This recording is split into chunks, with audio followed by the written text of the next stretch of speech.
खरं तर मला हे ऑलिव्ह अजिबात आवडायचं नाही, पण याचे फायदे ऐकून तर तुम्ही पण चकित व्हाल. ते हेअरसाठी पण खूप आहे आणि याच्यामध्ये विटॅमिन ई, विटॅमिन ए आणि विटॅमिन सी असल्यामुळे चांगले प्रोटीनयुक्त पदार्थ असतात आणि यामुळे हिमोग्लोबिनसुद्धा वाढते आणि हेअरसुद्धा ग्रोथ होते आणि हेअर जे असे आपले जातात त्यामुळे ते चांगलेसुद्धा होतात गळणीवर.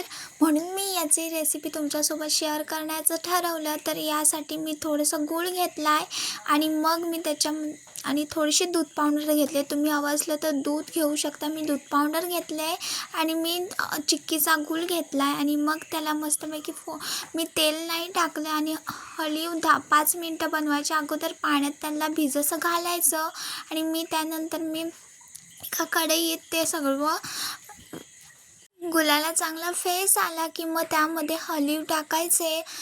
हळीव किंवा अळीव म्हणतात त्याला, मला दोन्ही पण कन्फ्यूज झाले की काय म्हणू. तर ते टाकून घ्यायचं जेवढं तुम्हाला लागेल आणि तुम्ही जेवढा घरात खातील तसं तुम्ही टाकून घ्या. मी अगदीच जास्त घेतले होते त्यामुळे थोडेसे ओतले आणि थोडेसे ठेवून दिले आणि मस्तपैकी त्याला आधी असं मिक्स करून घ्यायचं आणि मग त्यामध्ये मी थोडंसं पाणी ओतलं. जेवढं तुम्हाला त्याचं पातळ, जेव्हा तुम्हाला असं पातळ वगैरे हवं असेल किंवा थोडं घट्ट हवे असेल तर पाणी कमी जास्त करू शकता. त्यानंतर मी त्याच्यामध्ये दूध पावडर टाकले.